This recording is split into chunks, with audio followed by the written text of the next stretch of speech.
Welcome to week 4. Let's jump straight into the discussion board. So this was a week that we focused especially in on relativism. A reminder, what does it mean for something to be relative? If a claim is relative, it means it's true when I say it, but it's false when you say it, or it can be anyway, right? And so it's context dependent. And so there is still some truth value there in a sense. It's just, when I say that I'm 5'10", it's true. When you say it, it's probably false. And so I'm 5'10" is a relative claim. Most relative claims have those indexicals in them. I, me, you, us, here, now, those kinds of things. So relativism is this broad claim that all truth is relative, that none of, whether a statement is true depends on who's saying it and when it's said. There are no statements that are unlike that, right? Whether God exists even is the kind of thing, it's just, depends on who's saying it and when, right? Which is pretty confusing because usually you'd think of as truth as being this kind of thing that whether something's true is whether it corresponds to reality. Who is reality? Just reality. Reality as it is reality, right? And so it'd be weird if it's somehow, it would kind of imply that we're living in different realities, actually. If something like God exists could be truth relative, that we occupy entirely different realities. Like the actual world as it is different in your world than mine. So that's what's radical about it. One of the ways that we focus in on this question on the discussion board is regarding, is it okay to criticize other cultures? And so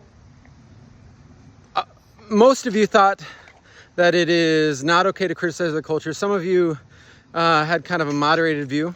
I thought one that looked pretty reasonable was by, Allura. There we go. It's a really small font on my screen. I have stuff up on my screen while I'm filming the video. That's why sometimes I do this. But so she said that, for example, some cultures claim it's okay to abuse women just because they're women. And we should criticize that. But on the other hand,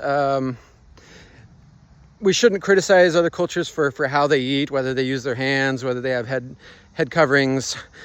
So there's a difference here, right? So moral relativism would be the claim that even when it comes to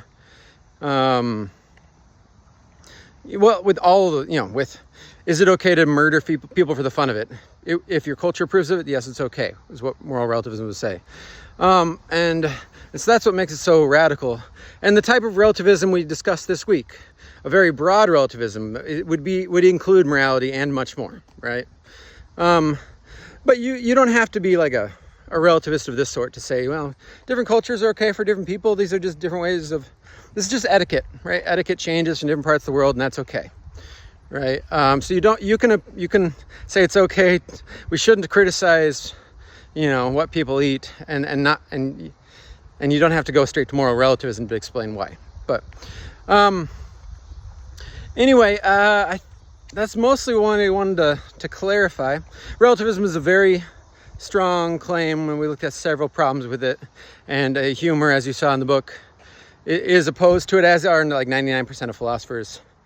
In fact, basically, if relativism of the sort he's talking about in this chapter were true, then basically nothing that we're doing in this class matters at all. You should just believe whatever you want to believe because it'll be true for you. And so one of his arguments is that relativism kind of condones laziness and closed-mindedness, because who cares if whatever you believe is going to be true for you anyway. That's